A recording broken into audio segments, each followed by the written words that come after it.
नमस्कार। चलिए आज आपको ले चलते हैं एक शांत आश्रम के माहौल में जहां आचार्य अश्वत्थ जैसे महान गुरु अपने शिष्यों को ज्ञान दे रहे हैं। आज हम एक ऐसी कहानी सुनेंगे जो चरित्र, कर्तव्य और एक ऐसी परीक्षा के बारे में है जो किसी के भी जीवन की दिशा बदल सकती है। तो सवाल ये उठता है कि आखिर उस एक शिष्य में ऐसी क्या खास बात थी जो उसे बाकियों से इतना अलग, इतना बेहतर बनाती थी। यही सवाल इस पूरी कहानी के केंद्र में है और इसका जवाब शायद हम सबको चौंका दें। कहानी में मोड़ तब आता है जब आचार्य अश्वत्थ को एक बहुत जरूरी यज्ञ के लिए आश्रम से कहीं दूर जाना पड़ता है।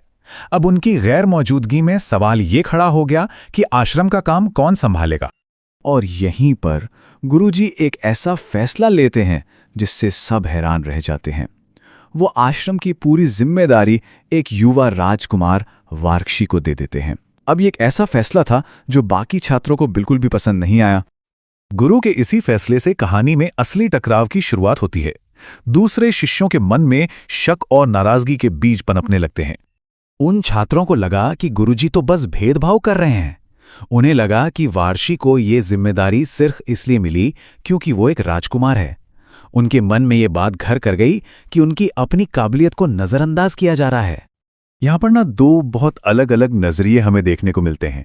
एक तरफ है छात्र जो वार्षी को बस एक राजकुमार की तरह देख रहे हैं, और दूसरी तरफ है गुरु माता यानी गुरु की पत्नी जो उसके पद के पार जाकर उसके चरित्र की गहराई को समझ रही थीं। गुरु माता के ये शब्द असल में वार्षी के किरदार का पूरा सार बता देते हैं। वो कहती हैं कि वार्षी का असली गुण है उसका अपने कर्तव्य के प्रति समर्पण, एक ऐसा गुण जो दुनिया के किसी भी आकर्षण से कहीं ज्यादा बड़ा है, और जल्द ही इसी गुण की परीक्षा होने वाली थी। और अब कहानी अपने सबसे अहम मोड़ पर पहुंचती है, वो पल जहां वार्षी के इसी चरित्र की असली परीक्षा होनी थी। एक ऐसी परीक्षा जिसके लिए वो शायद तैयार भी नहीं था। जरा सोचिए, बादशाह जंगल से लकड़ियां लेकर लौट रहा है।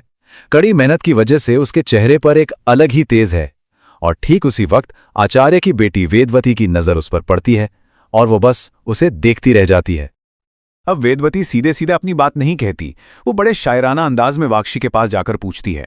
उसका सवाल एक सवाल कम और अपनी भावनाओं को जाहिर करने का एक तरीका ज्यादा था, वार्षी को अपनी ओर खींचने की एक कोशिश। लेकिन वार्षी का जवाब सुनिए। वो वेदवती की रोमांटिक बातों का जवाब उतनी ही शांति और एक दार्शनिक अंदाज में देता है। उसका जवाब साफ बताता है कि जहां वेदवती का मन आकर्षण में डूबा है, वहीं वार्षी का मन इन सब चीजों से कोसों दूर एकदम शांत है। जैसे ही वेदवती उसकी तरफ और बढ़ती है, वार्षी एक फैसला लेता है। वो एक शब्द भी नहीं कहता, बस फौरन पीछे हट जाता है और चुपचाप अपनी कुटिया की ओर बढ़ जाता है। उसकी ये खामोशी उसके किसी भी जवाब से ज्यादा जोरदार थी। ये उसके आत्मनियंत्रण का जीता जागता सबूत था। मतलब जवानी का जोश उसके चरित्र की शांति को हिला तक नहीं पाया। और इस पूरी घटना की एक गवाह भी थी गुरु माता, जो ये सब अपनी आंखों से देख रही थी, और इस घटना ने वार्षी के लिए उनके मन में विश्वास को और भी पक्का कर दिया। तो अब कहानी अपने अंजाम तक पहुंच रही है। चलिए देखते हैं कि जब आचार्य वापस लौटे तो क्या हुआ, और वार्षी में उनके विश्वास का नतीजा क्या निकला।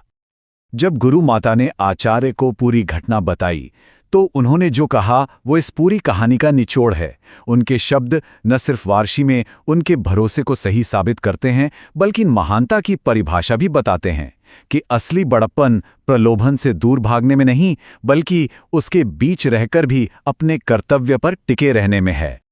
कर्तव्य के प्रति इस अटूट लगन के लिए वार्षी को दो बड़े इनाम मिले। पहला, उसे दुर्लभ योग साधनाओं का वो कीमती ज्ञान मिला, और दूसरा, कमाल देखिए, उसे वेदवती का हाथ मिला। वही आकर्षण जिसे उसने कर्तव्य के लिए ठुकरा दिया था, अब उसे सम्मान के साथ पुरस्कार के तौर पर मिला। और इसी एक घटना ने यह साफ कर दिया कि आचार्य का भरोसा वार्षी के राजकुमार होने पर नहीं, बल्कि उसके मजबूत चरित्र पर था। और यही कहानी की शुरुआत में जो सवाल उठा था, उसका साफ और सीधा जवाब है। ये कहानी आज भी उतनी ही सच्ची है और हम सबके लिए एक गहरा सवाल छोड़ जाती है। अपनी जिंदगी में जब कर्तव्य और आकर्षण के बीच किसी एक को चुनना हो, तो सच्ची महानता का रास्ता कौन सा होता है? ये एक ऐसा सवाल है जिसका जवाब हम सभी को अपने अंदर ही खोजना है।